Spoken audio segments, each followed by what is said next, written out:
그동안 가나안을 향하여란 주제로 여호수아를 나눴는데요. 오늘 마지막 여호수아의 시간이 되겠습니다. 여호수아의 마지막 읽은 말씀은 세 사람의 죽음에 대한 말씀으로 마감이 되는데, 왜 여호수아가 이 마지막 장을 세 사람의 죽음을 소개함으로 마감을 했을까? 여호수아가 이렇게 끝나듯이 우리 인생에 종말이 있다는 것을, 이 세 명의 일꾼들의 종말이 있던 것, 우리의 종말이 있다는 것을 일깨워 주는 것이 아닌가 싶습니다. 이 종말 신앙이 참 중요한 것은요, 우리가 다 마감을 경험하잖아요. 뭐 시험을 보든, 뭐 어음을 하든, 뭐 이제 납품을 하든, 그 마감이 있게 되면 마감에 맞춰야 되기 때문에 집중력이 생기게 돼 있고, 시간을 좀 더 의미 있게 쓰게 돼 있어요. 다 경험들 하시는 것처럼, 이처럼 늘 이렇게 종말이 가깝지, 내 죽을 날이 가까워오지, 종말 의식을 늘 염두에 두고 의식을 갖게 되면 이렇게 집중력도 생기고 좀 지혜를 얻게 되면서 잘 살게 된다는 것을 늘 기억하기 때문인 것을 기억하시길 바라고요. 여러 해 전에 성교순례를 갔을 때 계시록에는 7교회를 방문한 기억이 나는데, 그 중에 빌라델비아 교회, 칭찬받은 교회잖아요. 적은 것으로 많은 일을 했던 교회를 방문하게 됐는데, 교회 터가 무너졌습니다만 터가 이렇게 있는 걸 방문해서 교훈을 받았는데, 그 교회 안에 석관이 있었어요. 돌로 만든 석관이 있어서 참 이렇게 잠깐 바라보게 됐는데, 저렇게 대원 한 사람이 직접, 키가 딱 맞더라고요. 그래서 들어가서 누웠는데, 누군지 궁금하죠? 저게 중요한 게 아닙니다. 그래서 아마 제 기억에는 기도했던 것 같아요. 거기 있는 대원들과 둘러앉혀서 우리 종말 신앙에 대해서 계시록 7교회 기억을 추억하면서 어떻게 살아야 할지 기도했던 기억이 나는데, 모두가 잠깐이지만 좀 숙연한 자세를 가졌던 기억이 나는데요. 사도 바울이 말씀하기를, 나는 그리스도와 함께 십자가에 못 박혀 죽었습니다, 고백하잖아요. 그러니까 진정한 기독교인의 삶은 내가 죽어야 돼요. 내가 죽고 누가 살아요? 부활하신 예수 그리스도, 그분이 사는 것이 진정한 기독교인이라는 삶을, 그 말은 늘 종말을 경험하면서 늘 죽음을 경험하는 신앙이라고 하는 것이라고 할 수 있겠죠. 우리는 어떠한 종말을 맞이하게 될지, 또 우리의 종말을 후손들은 어떻게 또 교훈을 받고 받아들이게 될지 생각하는 시간이 되면 좋겠고요. 오늘 세 사람의 죽음이 각각 주는 메시지가 있는데, 그 세 메시지를 또 받으면서 은혜를 받고 지혜를 배우는 시간이 되기를 바랍니다. 자, 첫 번째는 여호수아의 죽음인데요. 여호수아는 우리가 쭉 지금까지 나누었듯이 모세가 못다했던 일을 해냈잖아요. 이 가나안 전쟁과 이 분배를 정말 탁월하게 해냈는데, 그래서 스승의 명예를 높여드렸잖아요. 얼마나 자랑스럽고 기특했을까요? 당신도 못한 일을 해냈기 때문이죠. 그래서 저는 여호수아를 늘 말씀을 준비하며 깨달은 게 뭐냐면, 여호수아가 잘했다기보다는, 잘했죠. 그러나 여호수아가 잘했다기보다는 모세가 여호수아를 잘 준비했구나. 모세가 여호와를 준비하지 않았더라면, 모세는 죽고 여호수아가 없었다면 이 전쟁이며 분배가 됐을까? 그죠? 우리가 예수님의 생애 놓치지 말아야 할 것은 12제자를 부르시고 훈련하신 것인데요. 예수님이 남긴 12명이 세상을 변혁시키잖아요. 초대교회 이야기 아니겠어요? 예수님이 참 좋은 말씀 많이 하시고 능력 많이 행하셨는데도 12명을 남기지 않았다면 누가 예수님의 생애를 기록할 것이며 누가 이 아름다운 이야기를 전파하겠어요? 그러니까 예수님의 위대하심은 좋은 말씀도 아니고 많은 능력도 아니고 12제자를 남기셨다. 그 마지막 가시면서 우리에게 명령한 것이 뭐예요? 제자를 삼으라. 한번 따라하시죠. 제자를 삼으라. 모든 민족에까지 가서라도 제자를 삼으라는 거예요. 그래서 우리 모든 기독교인들은 이 마지막 주님의 명령을 늘 마음에 새기면서 제자를 삼아야지, 내가 제자가 돼야지, 이런 자세를 가져야 되겠고요. 그 제자가 되기 위해서는 혼자 제자가 됩니까? 그건 안 되죠. 누군가의 문화에 들어가야 되는데, 문화라는 말은 어느 집에 들어갈 늘 숙이고 들어가는 거예요. 부딪히면 안 되니까 숙이고 들어가듯이, 제자가 되기 위해서는 누군가에게 숙이고 들어가서 이제 섬기는 것을 말하는데, 바로 가르쳐 주지 않아요. 막 굳은 일하고 혼도 나고 쫓겨날 위기도 맞으면서까지 이제 문화생이 되어 가면 이제 때가 되면 이제 가르침을 주시는 것 아니겠어요? 우리 조상들에게 아쉬운 것 중에 하나는 제자를 삼는 일이 서툴다는 거예요. 그 대표적인 것이 청기화라고들 말하잖아요. 이 청기화는 세계적인 유산인데 이 기술을 물려주지 않았어요. 스스로 알기를 바란 것일까요? 어떻게 합니까? 뭔가 힌트를 주고 전수를 했어야 되는데 이 세계적인 문화선을 전수하려지 않기 때문에 만드는 비법을 몰라요. 흉내는 냅니다마는 아쉬운 마음이 드는 것이죠. 우리 신앙도 그렇습니다. 하나님 내게 주신 은사가 있고 은혜가 있고 말씀이 있는데 이거를 누군가에게 잘 남기지 않는다면 다 헛되게 된다는 것을 기억하면서 우리는 종말을 맞이하고 죽게 되지만 우리에게 배운 제자들이 남아서 그 신앙을 잊고 삶을 계승하게 하는 것이 얼마나 중요한지를 오늘 여호수아의 죽음을 통해서 깨달아야 할 말씀이라는 생각이 들고요. 가포교의 미래는 우리에게 있지 않아요. 우리가 죽은 다음에 우리가 남겨놓은 제자들이 어떻게 교회를 세워가고 빛내는가에 달려있다고 봐야 되겠죠. 31절에 보면 여호수아가 살아있는 동안 백성들이 하나님을 섬겼다고 그랬죠. 집안에 어른이 살아계신 것과 안 계신 것은 차이가 커요. 지금 삼성 이관유 회장이 냉동실에 보존이 돼 있잖아요. 죽은 거나 마찬가지죠. 근데 이제 죽은 건 아니죠. 냉동실에 보관이 돼서 연명을 하고 있는데요. 이렇게라도 살아 있어야 삼성이라는 이제 큰 기업이 유지가 되지 않는가. 근데 냉동실에 누워 있지만은 그렇게 누워 있기 때문에 삼성이란 기업이 유지가 된다는 생각이 드는 것이죠. 왜 장례를 못 치를까요? 그렇게라도 있어야 되는 거예요. 만약에 실제로 이제 이건희 회장의 장례를 치르고 난다면 삼성은 가벼워지겠죠. 그리고 어려움이 있을 가능성이 많다는 생각이 들어요. 그래서 여호수아가 살아있는 동안만큼은 하나님을 잘 섬겼으니까 사람들 말하기를 여호수아가 죽지 않고 좀 더 살아있기를 한 120년, 140년 살아있기를 희망했는지 모르겠는데 여호수아도 인간이니까 죽어야 되지 않겠어요? 근데 여호수아가 죽은 다음에는 하나님을 섬기는 신앙이 변질되고 소홀해지고 말잖아요. 그래서 우리도 살아있는 동안 뭘 해야 될지. 부모가 살아있는 동안 자식들이 교회는 나오죠. 근데 부모가 돌아가신 다음에 교회를 나올까? 신앙을 계승할까? 알 수 없어요. 그래서 우리가 살아있는 동안에 무엇을 해야 될지. 저는 장례를 많이 치러봤고요. 종말을 앞둔 어르신들을 많이 만나보고 인터뷰도 하고 기도도 해드렸는데 부모가 돌아가신 다음에 참 부모님의 유지를 받들고 신앙을 계승하는 자식은 많이 못 봤어요. 정확하게 말하면 거의 없어요. 다 자기 살기 바쁩니다. 어떤 분들은 돌아가실 때가 됐는데 차마 눈을 못 감는 거예요. 왜냐하면 자식 속썩이죠. 믿음도 안 가지죠. 세례도 안 받죠. 그러니까 부모님이 눈을 못 감는 거예요. 정말 생각 있는 자식이라면 부모님 눈 감기 전에 좀 속 좀 그만 썩이고 부모님 바라는 믿음을 가지면 얼마나 편히 눈을 감고 하늘나라 가시겠어요. 그죠? 근데 그게 마음대로 안 되나 봐요. 또 어떤 분들은 저한테 목사님 제가 자식 잘못 키웠습니다. 이런 얘기를 하면 참 마음이 답답한 거예요.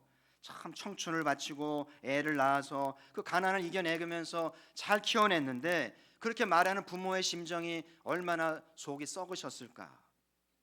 그럼 자식 어떻게 키웠어야 될까요? 잘못 키웠으면 어떻게 키웠어야 되는 것일까요? 여러분 자식을 기른다고 하는 것, 또 학교에서 가르친다고 하는 것에는 어떤 의도성이 있는 거예요. 그렇죠? 우리 기독교의 부모들은 자녀를 낳고 기를 때 어떤 의도와 목적을 가져야 될까? 그것은 주님이 명령하신 제자가 되라는 거예요. 오늘 잘 들으시길 바라고요. 우리 아이들에게 가장 바라야 될 것은 이 엄마는, 이 아빠는 내가 제자가 되기를 바란다. 공부도 열심히 시키고 달라는 거 다 해주고 최선을 다할지라도 제자가 되지 않는다면, 구원을 얻지 못한다면 다 허망한 것 아니겠어요? 많은 경우에 키워놨더니 부모를 몰라보고 부모를 버리고 부모를 거역하고 부모를 냉대하는 그런 자녀가 얼마나 많은지 몰라요. 근데 제자 신앙이 되면은요 달라요. 예수님이 돌아가시기 전에 이렇게 십자가 밑에 보니까 그 요한도 있고 예수님의 어머니도 있었잖아요. 그러니까 예수님이 요한 한번 보고 어머니 한번 본 다음 요한을 본 다음에 내 어머니다 돌아가셨거든요. 그러니까 내 어머니가 무슨 뜻이겠어요? 내 어머니를 부탁한다는 거예요. 내가 장남으로서 어머니를 제대로 못 모셨는데 네가 내 어머니를 맡아다오, 그 얘기잖아요. 그날 이후로 요한이 마리아를 어머니로 모시면서 최선을 다하잖아요. 제자 신앙이 되면 이렇게 주님 말씀에 순종을 합니다. 그리고 혈육을 넘어서까지 효도하고 사랑구실하게 되는 것을 보게 되지 않아요? 그래서 오늘부터 여러분 모든 부모님들은 자녀를 위해 기도할 때 첫 번째 기도가 무슨 기도가 되야겠어요? 제자 되게 하십시오. 제자가 뭔지는 모르지만 주님의 명령이니까 제자가 될 수만 있다면 좋겠다고 기도를 꼭 드리시기를 바라고, 신기하게도 아이들은 부모님이 정말 나에게 뭘 원하는지를 아는 센서가 있는 것 같아요. 그 애들은 머리 위에 있다고 그러지 않아요? 여러분의 자녀들은 엄마 아빠가 뭘 바란다고 생각하고 있을까요? 우리 아이들 입에서 우리 어머니는 제가 제자가 되길 바라시죠. 제가 제자는 아니지만 정말 제자 되기를 바라시는 거예요. 공부보다도 돈 많이 벌고 성공하고 승진하고 잘 사는 것보다 제자가 되기를 바라시죠. 이렇게 말할 수 있다면 얼마나 보람될까요? 우리가 죽기 전에 우리 아이들로부터 제자 되겠습니다 고백이 나오기를 주의 이름으로 축복합니다. 이 선교단체는 이 제자 훈련 노하우를 가지고 있어요. 거기만 들어가면 뭐 3년 안에 4년 안에 탁월한 제자가 되는 건 맞는데 그게 전부는 아니에요. 어떤 과정을 통과한다고만 제자가 되는 건 아니고, 그런 걸 배우지 않았을지라도 우리가 주님께 순종하고 교회 생활을 잘하고 삶으로 보여주면 얼마든지 남부럽지 않는 제자를 삼을 수 있는 거예요. 그래서 여러분들이 뭘 배우려고 하기보다는 지금 하고 있는 교회 생활을 잘 하시고 주님께 순종하고 진실되게 사셔서 우리 어머니와 같은 제자가 되기를 바라는 자녀가 되기를 주의 이름으로 축복합니다. 오늘 두 번째 죽음은 요셉의 죽음인데요, 이 요셉의 시체를 해방할 때 가져왔는지 중간에 빼내왔는지는 뭐 자세히 나오진 않습니다만, 어쨌든 요셉의 유지를 받들어서 이제 가져와서 이제 세겜에 이장을 하게 되는데, 한번 구절을 보실까요? 창세기 50장 25절 보시면 같이 읽겠습니다. 시작. 요셉이 또 이스라엘 자손에게 맹세시켜 이르기를 하나님이 반드시 당신들을 돌보시리니 당신들은 여기서 내 해골을 메고 올라가겠다라 하였더라. 아멘. 요셉이 죽으면서 이제 가족들에게 내 해골을 가나안으로 가져갈 것을 부탁했는데, 그러니까 이 유지대로 후손들이 해방을 하면서 요셉의 해골을 이제 모시고 나왔겠죠. 그래서 이제 분배가 완성이 되면서 이제 그 할아버지 고향의 땅에, 이제 아버지 고향의 땅에 묻잖아요. 아마 요셉의 씨는 미이라 형태로 가져오지 않았을까. 이집트는 미이라가 유명하니까 수천 년이 지났는데도 그 몸의 형태가 유지가 되는 거 보면 기술이며 그 과학이며 참 남다른 생각이 드는데요. 오늘 미이라로 보존된 요셉의 시체에 메시지가 있어요. 요셉의 시체가 무슨 의미가 있는 것인가? 요셉의 시신은 지금 이스라엘이 가나안 땅을 차지할 명분을 주는 거예요. 지금 잘 살고 있는 가나안 사람들을 내어 쫓고 그들이 정착해야 할 명분이 요셉의 시신이 증거한다는 것인데요, 요셉은 아브라함의 증손주 아니에요? 그래서 아브라함이 가나안으로 이주해서 거기서 터를 닦고 자손을 낳고 번창하면서 이 땅에 대한 약속을 받았잖아요. 그리고 이제 요셉을 남기고 돌아가셨는데, 오늘 요셉의 이 시신이 가나안 땅에 대한 명분을 주었다는 사실이죠. 그 성경에 요셉의 생애를 자세히 기록해 놓고 있는데, 노예로 팔려가잖아요, 어린 나이에. 근데 빗나가지 않고 이렇게 이 아이가 열심히 살아서 총리가 되면서 왕의 신임을 얻게 되고 70인 가족을 다 초대해서 살게 하잖아요. 그러면서 왕의 허락을 받아서 좋은 땅을 차지하게 하고 잘 살게 해줬습니다. 그리고 70명의 가족을 다 부양하고 먹이고 또 가르치면서 영향력을 주지 않았어요? 요셉이 아니었으면 야곱의 가족 기근 때문에 없어졌을지 몰라요. 근데 요셉 덕분에 야곱의 가족이 보존이 됐고 아브라함의 약속이 유지가 된 것 아니겠어요? 만약에 요셉이 노예로 팔려가서 빗나갔다면, 막 살고 죄를 지었다면 어떻게 됐을까요? 근데 요셉이 하나님 신앙으로 꿋꿋하게 이겨내면서 이제 열심히 산 덕분에 그 할아버지의 유지를 남기고 땅의 명분을 가졌다는 사실이죠. 그 분배 사역에서 요셉 지파가 한 말을 기억하시죠? 하나님이 지금까지 복을 주심으로 우리가 큰 민족이 되었다. 요셉의 자손들은 그런 긍지를 가지면서 큰 민족이 되었는데 땅이 모자라다는 거는 여호수아가 하는 말이 너희에게 큰 권능이 있습니다. 요셉이 큰 권능이 있음을 알고 땅을 개척해서 충분히 차지하지 않아요? 오늘 우리 안에 예수 그리스도 안에서 큰 권능인 줄 믿습니다. 나약하게 살지 마세요. 무능하게 살지 마세요. 우리 안에 예수 그리스도 안에서 능력 있는 줄 믿습니다. 한 사람의 죽음이, 요셉 한 사람의 생애가 후손에게 얼마나 영향을 주는가, 이게 메시지인 거예요. 요셉이 죽은 지가 500년이 넘었습니다. 근데 그 해골이 후손이 땅을 차지하게 하는 명분을 제공하잖아요.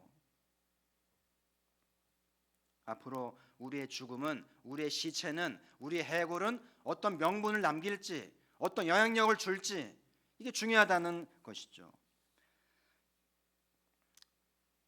우리는 흔히 죽으면 그만이지, 이건 기독교 아닙니다, 이런 말 하지 마세요. 이건 불자적인 거예요. 절대 죽으면 그만이 아닙니다. 요셉을 보세요. 죽으면 그만이 아니잖아요. 살아서도 그랬지만 죽어서도 얼마나 강력합니까? 그러니까 우리는 잘 죽어야 되고요, 바르게 살아야 되는 것을 기억하면서 나는 앞으로 죽어서 어떤 조상이 될 것인가를 생각하면, 여러분이 가포교를 통해서 신앙생활을 잘하고 어떤 상속을 남긴다면 여러분의 손들은 얼마나 복을 받을까요? 그리고 여러분을 기억하면서 우리는 조상덕 때문에 산다고 말하지 않겠어요? 제가 부임할 때만 해도 앞바다가 살아 있었어요. 이제 그 해변가는 없었습니다만은 바다는 살아 있었는데 지금은 이제 매립이 되어서 공장에 들어오고 이렇게 이제 땅이 돼 버렸잖아요. 정류장 앞에 저기 내려가면 큰 돌에 추억의 터라고 새겨져 있고 작은 배 한 척 해놨잖아요. 근데 추억이 없는 사람 알기는 하겠어요?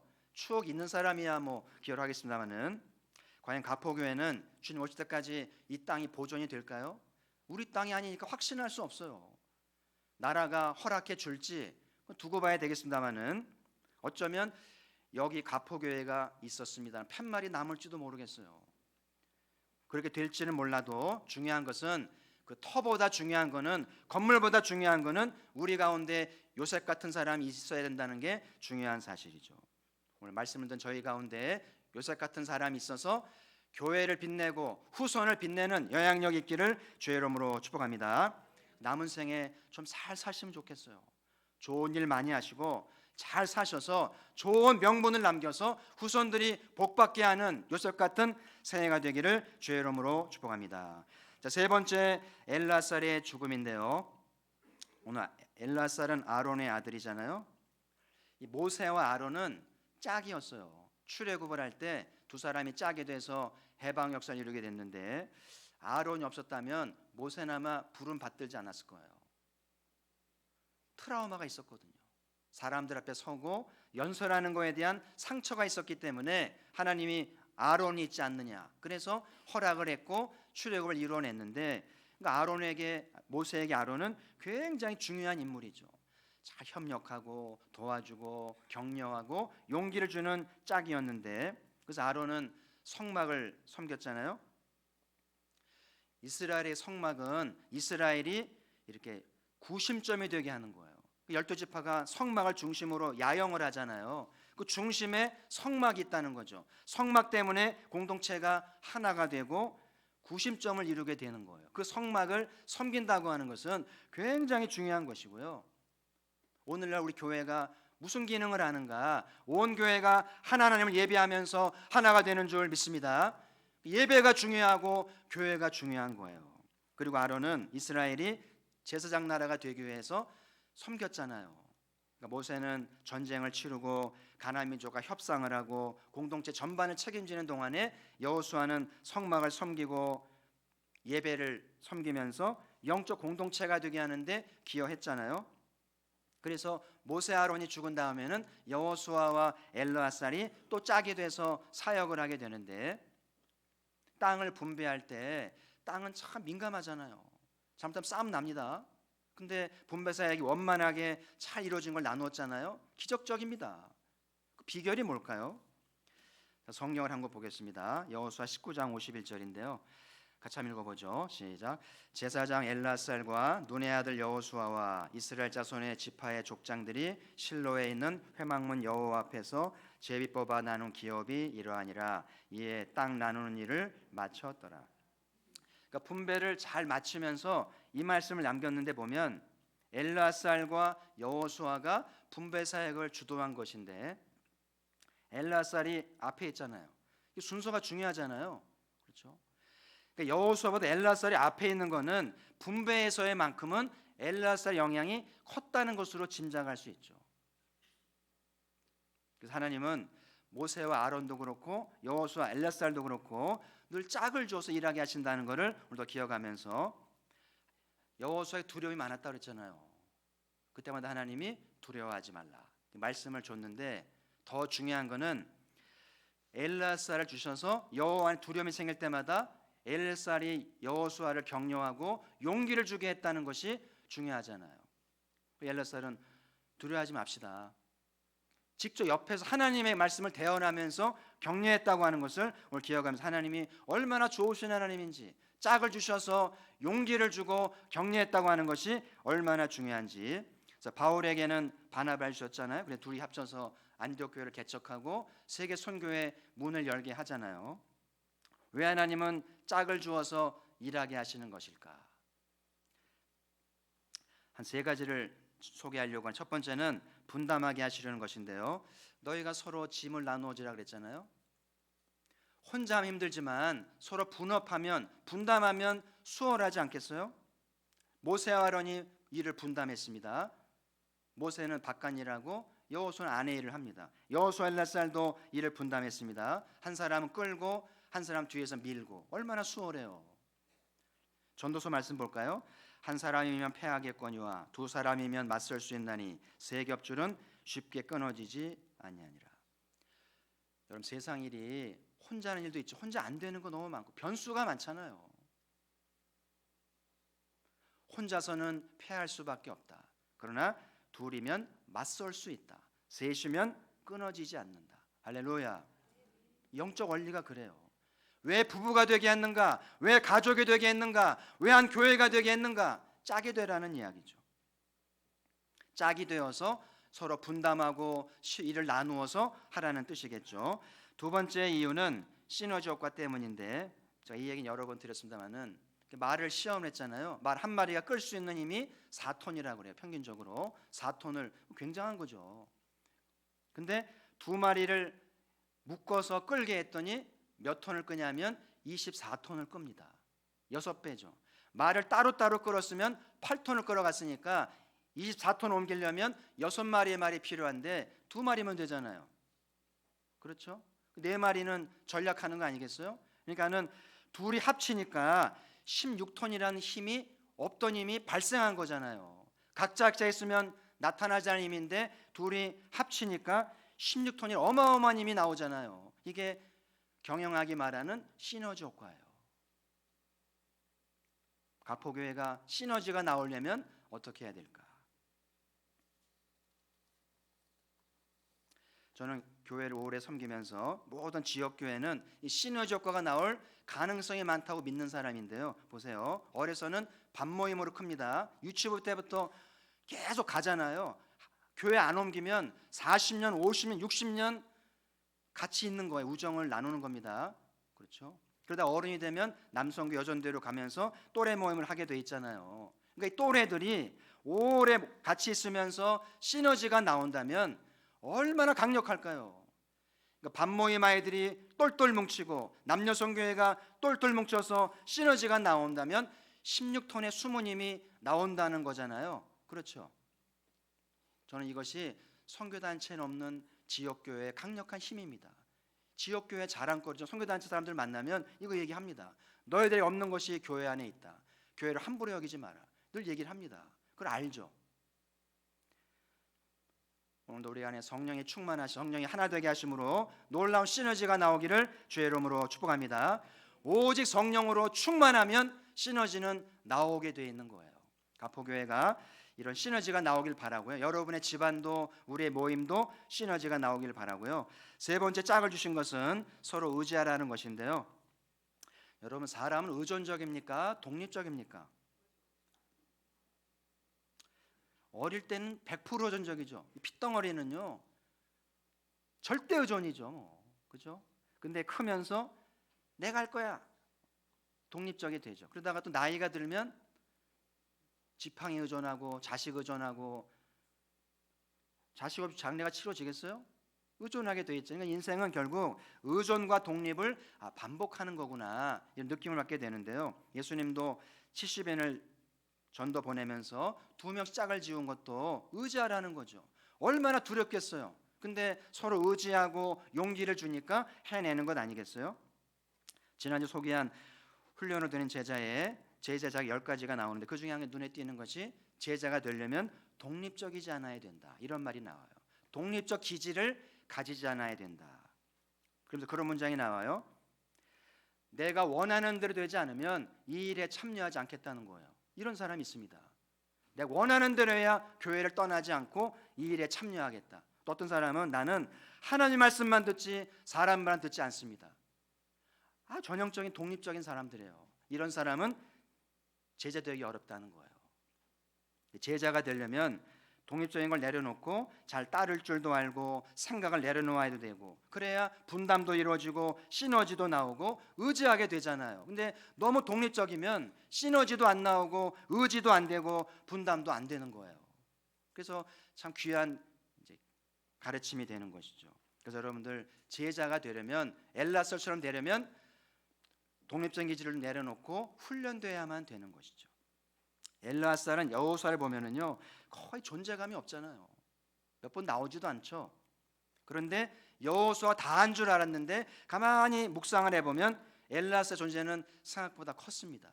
특별히 분배할 때 영향이 컸다는 사실이죠. 여호수아를 빛나게 해주고 아버지가 물린 제자도와 이 제사제도와 성막을 체계화시키면서 공동체를 하나 되게 하는데 얼마나 중요한지를 하게 했는데, 저는 엘라사를 보면서 아름다운 조연, 행복한 조연이라는 말을 붙여봤어요. 엘라살은 튀진 않지만 아름다운 조연, 행복한 조연이었구나. 엘라처럼 되면 좋겠다, 그런 마음이 드는 거예요. 하나님 오늘 우리에게도 짝을 주셨잖아요. 배우자를 주셨고 또 또래도 주셨고 또 같은 직분을 주시기도 했는데, 내게 주신 짝은 누구인지를 잘 돌아보시고요. 짝이 힘을 모아서 주를 섬기라고 하는 것을 기억하게 하는 것이 엘레살에게 주는 메시지임을 기억하시기를 바랍니다. 오늘 세 사람의 죽음을 소개했는데요. 첫 번째 여호수아의 죽음은 제자도의 중요성입니다. 모세가 여호수아를 남기지 않았더라면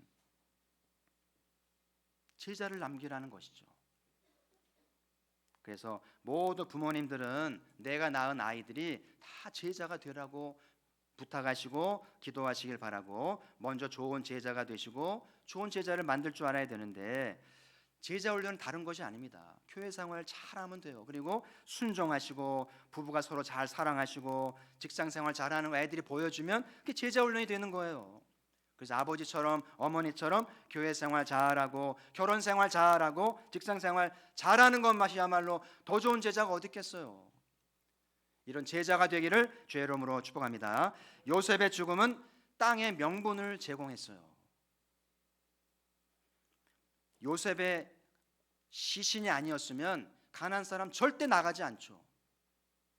근데 요셉의 시신이 그 역사를 증거하고 명분을 제거했기 때문에 나갈 수밖에 없는 거예요. 우리 이런 조상이 되어야 되겠죠. 이런 교회는 건물이 아니라 사람입니다. 우리 교회가 초라해도 이 교회 안에 있는 우리가 중요하다는 거예요. 그래서 여러분들이 좋은 사람이 되시고요, 살아있는 동안 아무쪼록 좋은 일 많이 하시고요, 신앙이 뒤로 물러가지 말고 성장해야 돼요. 그래서 영향력을 남기고 아름다운 신앙을 남기는 은혜가 있기를 축복합니다. 세 번째 엘라살에 남긴 메시지는 짝인데요, 좋은 짝이 되라는 거죠. 좋은 짝을 찾고 좋은 짝이 되라는 것인데, 그래서 일을 나누어 하고 서로 시너지를 낼 줄 알고 서로 의지하게 하는 짝이 필요하다는 거예요. 나는 어떠한 엘르아살인가? 내가 대단하지 않더라도 크게 일을 못할지라도 엘르아살처럼 아름다운 조연을 하고 행복한 조연을 하면 얼마나 아름다운 인생이 될까요? 그 아름다운 조연 되시기를 주의 이름으로 축복합니다.